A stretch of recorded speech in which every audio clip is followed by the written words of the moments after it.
보실 말씀은 고린도전서 2장 1절에서 5절 말씀입니다. 형제들아, 내가 너희에게 나아가 하나님의 증거를 전할 때 말과 지혜의 아름다운 것으로 아니하였나니 내가 너희 중에서 예수 그리스도와 그가 십자가에 못 박히신 것 외에는 아무것도 알지 아니하기로 작정하였습니다. 내가 너희 가운데 거할 때에 약하고 두려워하고 심히 떨었노라.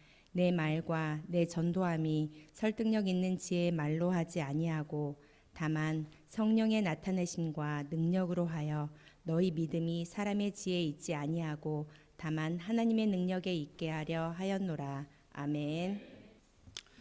네, 오늘 성경 말씀은 사도 바울 선생님이 고린도에서 이제 전도할 때에 오직 그 십자가에 못 박힌 그리스도만을 전하였다, 이렇게 그 말씀하는 대목입니다. 왜 이런 얘기 하냐면 당시 고린도 교회가 세상 지혜를 따라서, 인간적인 지혜를 따라서 그 사분오열 분열하고 분쟁하고 있었기 때문에 고린도 교회의 그런 태도가 성경이 말하는 십자가 복음과 다르다고 이제 책망하는 흐름 속에 지금 이런 얘기하거든요. 그래서 몇 가지 교훈으로 은혜를 나누려고 합니다. 오늘 본문이 우리에게 주는 첫 번째 교훈은 신자는 십자가를 통해서 세상을 바라보라는 것입니다. 여기 세상은 모든 것, 십자가를 통해서 모든 것을 바라보라. 자기 자신뿐만 아니라 세상 다른 사람들 바라보라는 거죠. 1절 2절 같이 한번 읽겠습니다. 시작. 형제들아, 내가 너희에게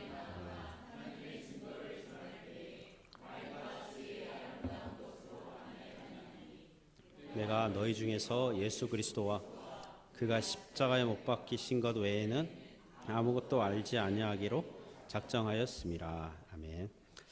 자, 1절에 보시면 바울 선생님이 고린도 도시에서 하나님의 증거, 즉 복음을 전할 때에 말과 지혜의 아름다운 것으로 아니했다. 말과 지혜의 아름다움, 말의 아름다움, 지혜의 아름다운 것으로 하지 않았다.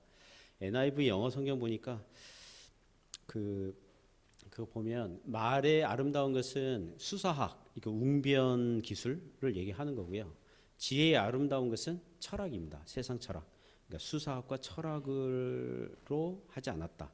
수사학은 웅변 기술이라고 보시면 돼요. 청중들을 말의 솜씨, 그러니까 말재주로 이렇게 그 사람들로부터 얻어내게 하는, 사람 웅변한 사람이 원하는 것을 얻어내는 그런 기술.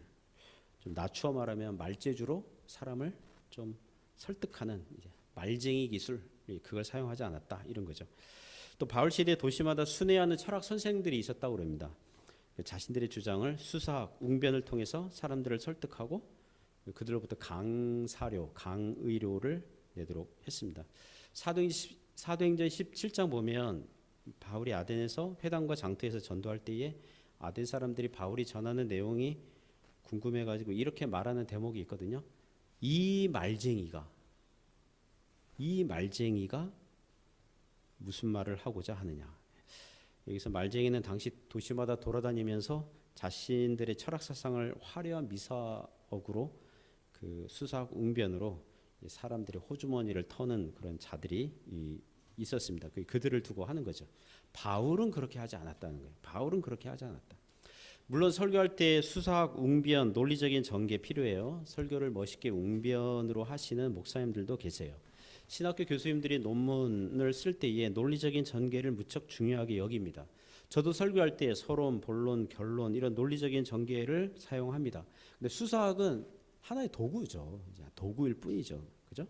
바울이 여기서 비판하는 것은 이 말과 지혜의 아름다운 것, 이거 알맹이 내용은 없고 껍데기 형식만 있는 것, 그걸 지금 비판하고 있는 거예요. 세상 철학을 멋있게 웅변으로 아무리 꾸미고 말하고 전파한들 그것으로는 한 사람도 구원시킬 수 없기 때문에 그렇게 말씀하고 있다는 것입니다. 그 19세기 미국의 19세기 평신도 설교이자 부흥사 D.L. 무디라는 분이에요. 이분이 소장농의 아들로 태어났고요. 가난해가지고 학교를 다니지 못했어요. 그러니까 초등학교 5학년까지밖에 교육받지 못했다, 그렇게 하더라고요. 그런 사람이 은혜 받아가지고 미국은 물론 뭐 영국, 뭐 아일랜드, 뭐 스코틀랜드 가서 설교하고 청중이 구름대 같이 모이고 그랬다고 합니다. 한 번은 영국 옥스퍼드 대학 채플실에서 설교하게 됐다고 그래요. 그가 설교하고 내려오니까 그 대학, 옥스퍼드는 뭐 엄청난 대학 아닙니까? 그 대학 영문학 교수가 무디에게 이렇게 설교평을 했다고 그래요. 오늘 당신이 설교했는데 문법적으로 이 영문학으로 볼 때 문법적으로 틀린 곳이 뭐 16군데 17군데가 있었습니다 하면서 당신이 이렇게 말했는데 이렇게 얘기했어야 됩니다 하면서 그 수첩에 메모한 거를 이렇게 보여주더래요. 그러니까 무디가 이제 기분 나빴겠죠, 그죠? 그래서 이렇게 대꾸했다고 그럽니다. 나의 부족한 언어로 수많은 사람들을 그리스도께로 인도했는데 당신의 그 완벽한 영문학 그 실력으로 몇 명이나 그리스도께로 인도했습니까? 그러니까 이제 대학 교수는 이제 꿀먹은 벙어리처럼 되는 거죠. 그러니까 말과 지혜의 아름다운 것으로는 사람을 조금도 구원할 수 없다는 것입니다. 예전에 고구마 전도왕으로 알려진 김기동 집사님, 지금은 목사님 되셨다고 그러더라고요. 그분 설교 중에 그런 이러합니다. 어느 교회 구역 모임에 참석했는데 그 구역장이 매우 유능한 구역장이었다고 그래요. 구역을 맡으면 구역을 부흥시키는 거예요. 아무리 어려운 지역 구역을 맡기더라도 그 구역을 막 부흥시키고 막 그랬어요. 그래서 그 구역 모임 참관하러 가는데 그런데 그 구역장이 말을 더듬는 분이었다고 그러더라고요. 말 더듬는 분. 그런데 구역원들이 구역장의 말을 기가 막히게 잘 알아듣더라는 거죠. 구역장이 예를 들면 이러면 구역 식구들이 얘기 끝나기도 전에 마태복음을 막 찾는 거예요. 그러면 마태복음 뭐 몇 장 뭐 이렇게 하는 거죠. 근데 이 집사님이 이렇게 보면서 그러면 마태복음도 있지만 마가복음도 있잖아요. 그러니까 끝나고 구역 식구들에게 물어봤대요. 아니 구역장이 그러면 어떻게 마태복음인 줄 아냐? 마가복음도 있지 않냐? 마로 시작하는 게. 그러니까 구역 식구들이 이렇게 얘기하더랍니다. 마태복음은 말을 먼저 한대요. 마가복음 마가복음 이렇게 한다는 거예요.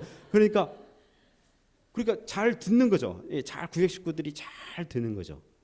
그걸 보면서 영적인 능력은 사람을 변화시키는 것은 말을 잘해서 되는 게 아니구나. 이걸 새삼 깨달았다고 합니다.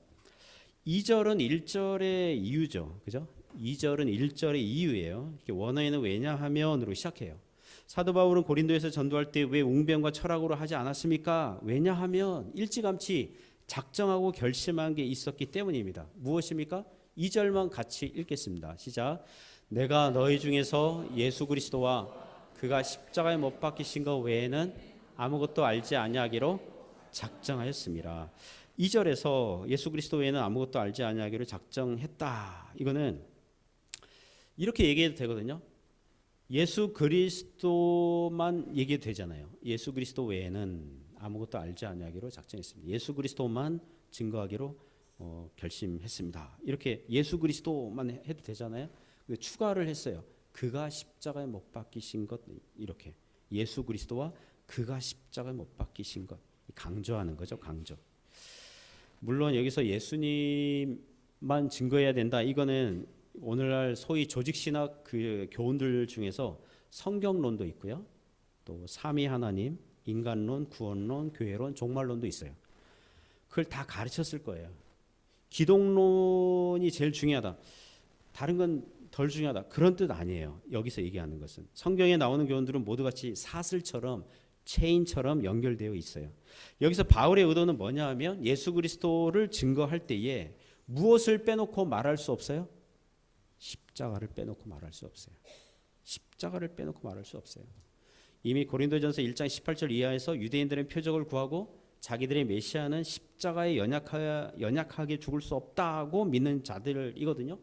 헬라인들은 지혜를 찾으면서 인간에 대한 자랑과 자부심을 가지고 있었는데 하나님의 아들이 와서 십자가의 죽으심으로 인간의 죄를 대속했다. 이거는 사람의 자랑거리, 자부심을 다 무너지게 하는 거거든요. 그래서 어리석다고 비난을 하고 있었어요.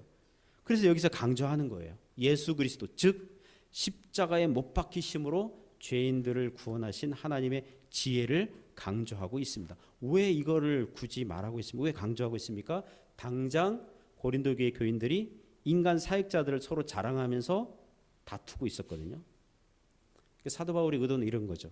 여러분들이 그리스도의 십자가를 안다면 믿는 신자들이 자기가 더 지혜롭다고 그러고 더 잘났다고 그러고 그렇게 자랑할 수 없는데, 여러분들이 자랑하는 걸 보니 지금 어떻게 살고 있지 않아요? 십자가의 길을 걷고 있지 않아요.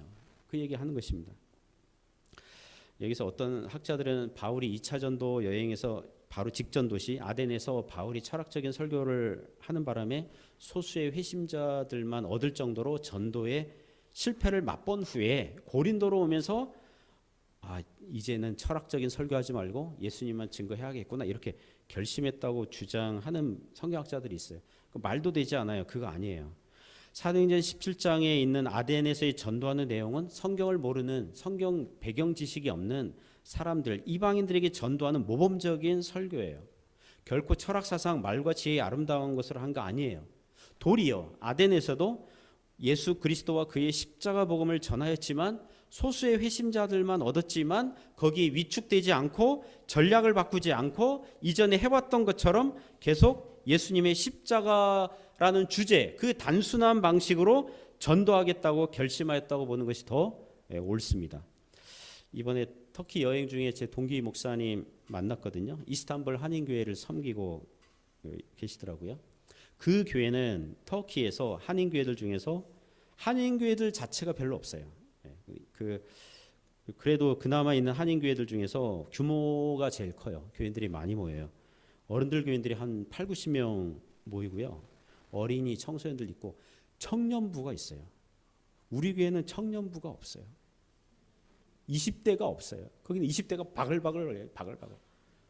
제랑 아내가 청년부가 너무 부럽다. 1시인가 2시에 청년부 예배만 따로 모이는데 유학 오거나 아니면 뭐 잡을 가지고 있는 20대 또는 30대 초중반 청년들이 이렇게 있더라고요.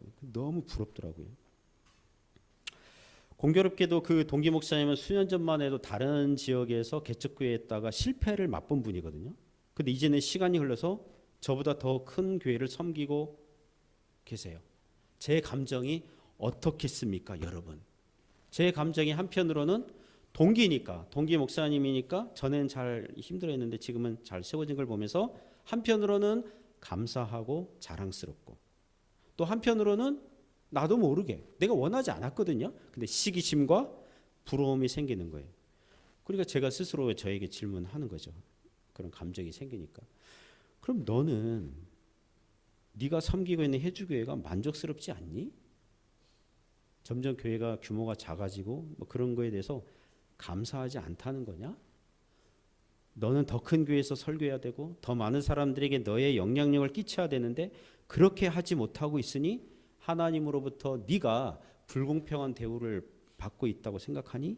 이런 질문을 하게 됐어요. 그러면서 제가 어디로 돌아왔을까요? 예수 그리스도의 십자가로 돌아오는 거예요. 예수 그리스도와 그가 십자가에 못 박히신 것으로 돌아오는 거예요. 예수님의 십자가를 생각하니까 잠시 이 시기심과 부러움, 또 불공평한 대우를 받고 있다는 불만, 원망이 녹았어요. 물론 또 다음에 또 어떤 일이 생기면 또 그게 생길지 모르지만 일단은 주님 잘못해 생각했습니다. 용서하십시오. 신자들이 소유하고 있고 가지고 있고 누리고 있는 모든 것들은 예수님의 십자가 구원하신 덕분인 줄 믿습니다. 나도 그렇고 다른 사역자들도 그렇고 모두 다 예수님에게 빚진 자들이에요. 예수님께서 세워주시니까 사역하고 있고 일하고 있고 섬기고 있는 중이에요. 신자들은 예수님의 십자가를 빼놓고 십자가를 제외하고 세상을 바라볼 수 없어요. 십자가의 눈으로 우리의 인생을 바라보고 예수님의 십자가로 인간과 세상과 인생과 역사를 바라보시기 바랍니다. 그리고 좀 벗어났잖아요. 그러면 어디로 돌아와야 돼요? 예수님의 십자가로 돌아와야 됩니다. 그런 은혜가 있기를 축복합니다. 두 번째 교훈은 신자는 주님의 일을 섬길 때 겸손한 태도로 하라는 것입니다. 3절 보시면 이렇게 말씀하고 있어요. 같이 읽어요. 시작. 내가 너희 가운데 거할 때에 약하고 두려워하고 심히 떨었노라. 그 전에는 3절 말씀이요 별로 마음에 들지 않았어요. 바울 선생님에게 질문했어요. 바울 선생님 복음 전할 때에 왜 약하고 막 떨고 그럽니까? 담대하게 용기 있게 전해야지. 사람들이 반대와 핍박을 받는다 그래가지고 막 무서웠습니까? 당신은 겁쟁이입니까? 소심한 스타일입니까? 바울 선생님 만나면 그런 질문 하려고 그랬어요. 혹시 혈액형이 트리플 A형이세요? 왜 이렇게 소심하고 막 두려움을 쉽게 느낍니까? 근데 성경 공부 더 하면 그게 사라지죠. 그죠? 이 구절을 잘 이해하려면 약하다, 두려워하고 떨다 이게 성경에 어떻게 사용되는지 살펴보면 이해가 돼요. 지금 고린도전서 1장과 4장까지는 그 주제와 흐름 기조가 고린도 교회의 자랑과 분쟁이 세상 지혜를 따라서 하였다는 책망을 하는 중이거든요. 즉 고린도 교회의 교인들은 지들이 지혜롭고 자기들이 자랑스럽고 자기들이 강하다고 여기고 있는 자들이거든요. 그러나 하나님께서 죄인들을 구원하시는 방식은 예수님의 십자가라는 방식으로서 하셨으니 세상 사람들이 볼 때는 어리석고 약한 거거든요. 고린도전서 1장 25절에 하나님의 어리석음이 사람보다 지혜롭고 하나님의 약하심이 사람보다 강하다. 사도 바울도 그 방식을 따라서 고린도에서 전도할 때에 약했다는 것이에요. 자기는 약한 사람이라는 거예요. 강한 사람이 결코 아니라는 것입니다.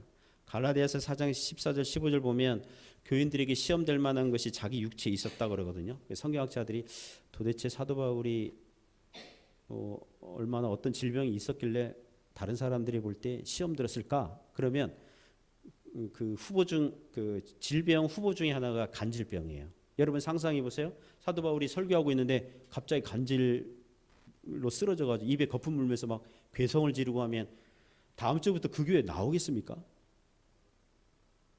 시험 들 만한 게 있었다니까요. 그 육체에. 빌립보에서는 매를 맞아서 감옥에 갇히기도 했고요. 고린도후서 10장에는 교인들이 이렇게 평가했어요. 바울은 글은 잘 쓰는데 말은 조라다. 그러니까 설교는 형편없다. 그런 평가를 받았어요. 또 고린도 교회에 문제 해결을 하라고 보낸 디도가 고린도후서 2장에 보면 디도를 제 시간에 만나지 못해서 심령이 편치 못하여 심리적인 고립감, 초조함 그게 있었다고요. 또 고린도후서 12장에는 자기 몸의 가시, 육체의 가시, 사단의 사자 내 질병이 교회의 덕이 안 될까 봐서 주님께 영광을 돌리지 못할 것 같아서 그 병이 낫기를 하나님께 3번이나 간절히 기도했지만 하나님 고쳐주시지 않았잖아요. 오히려 네가 약하지만 하나님의 은혜는 더 드러날 거야 그러면서 그 하나님께서 말씀하신 장면이 있거든요. 이렇게 바울은 약했다고요. 다른 사람들은 바울을 향해서 위대한 사도라고 자랑했을지 모르지만 인간적으로는 약한 사람이었습니다. 고린도 교회 내에 바울파라는 이 추종자 그룹이 생길 사람이 아니라는 거예요. 그리고 두렵고 심히 떨었다 그랬어요. 이것은 불신자들의 반대와 핍박을 마주하여서 느끼는 감정은 아니에요. 물론 매를 맞고 핍박받고 테러당하면 무서웠겠죠.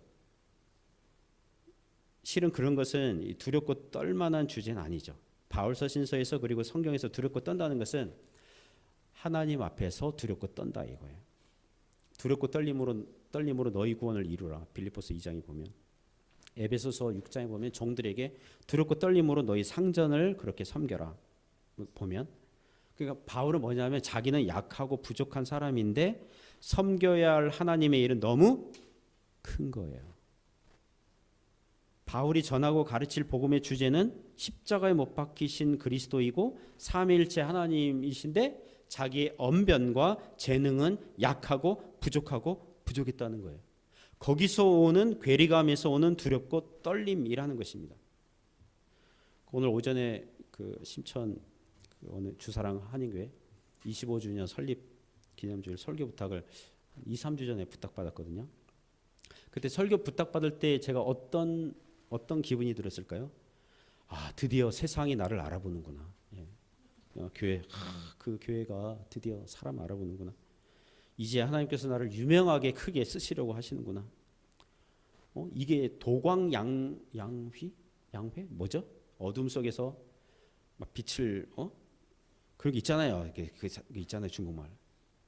막 그랬을까요? 과시, 자기 자랑일까요? 아니죠. 나는 부족한데 이렇게 그 귀한 자리에 이렇게 불러주신 거잖아요. 그럼 뭐예요? 약하고 두렵고 떨리는 거죠. 경건한 부담과 조심스러움이 있어서 기도하는 거죠.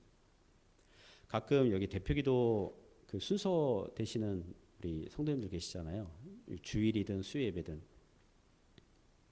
수요예배 자매님 어떤 자매님은 대표기도 이렇게 시키니까 저를 막 째려보더라고요. 왜 자기를 그렇게 부담스러운 자리 이렇게 하냐. 누구라고 얘기 안 하겠어요.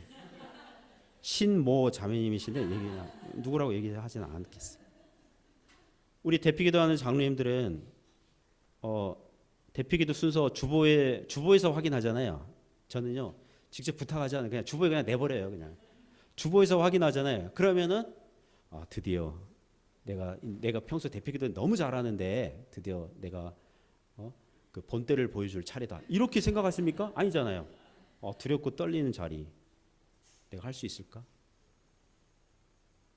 어떤 분들은 부들부들 떨면서 합니다. 이게 성경 봉독 우리 하시잖아요. 성경 봉독 뭐 룰루랄랄 하면서 합니까? 처음에 순서 맡을 때 어찌 덜덜덜 떨리잖아요. 강단에 와가지고 성경 봉독을 이렇게 해야 되는데 무엇입니까? 경건한 두려움, 떨림, 그게 있는 거죠.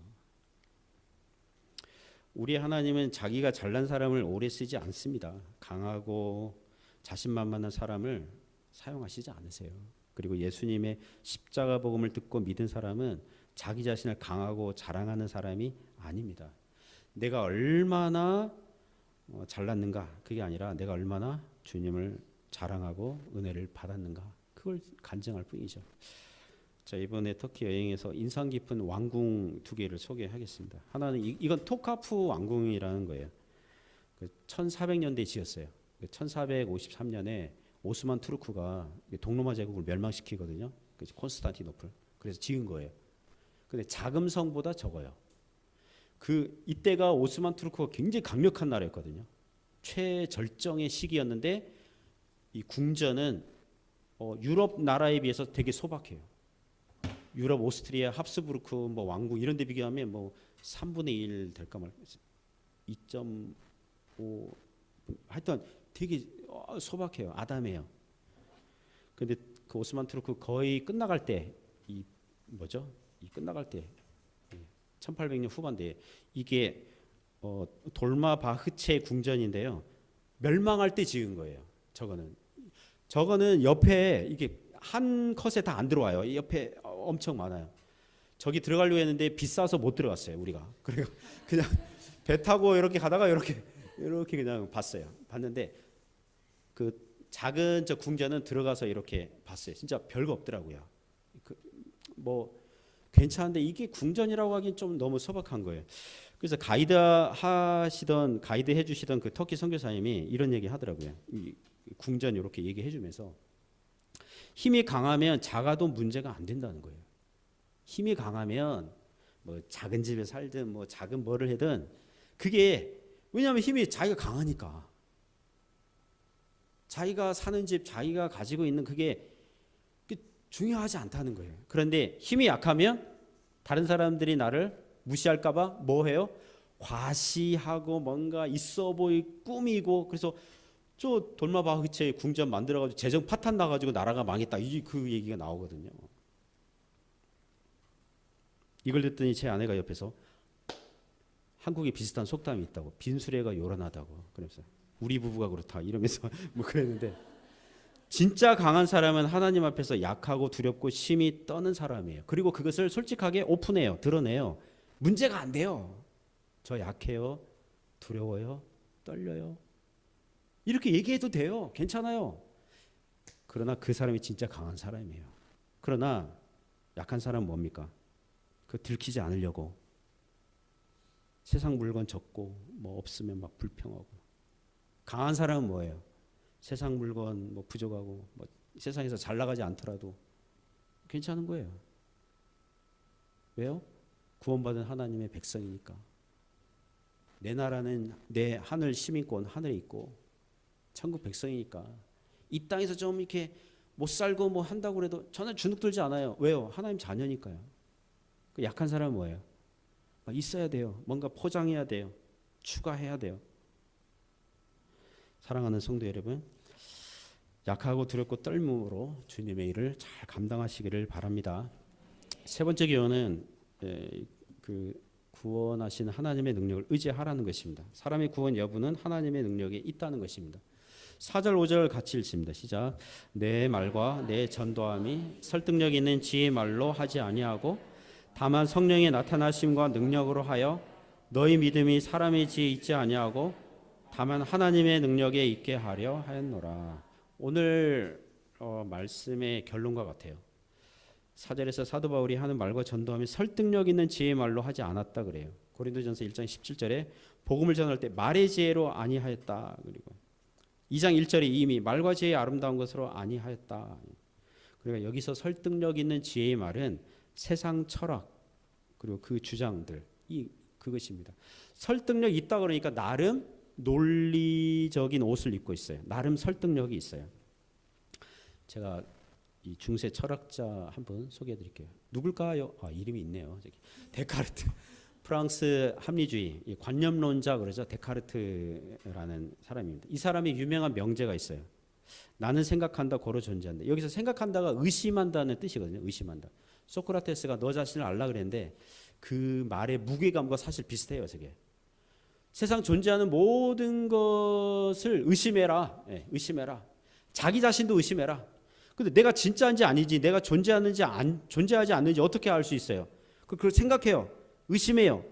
내가 내 자신의 존재를 의심하는 한, 생각하고 있는 한 나는 존재하고 있는 것이다.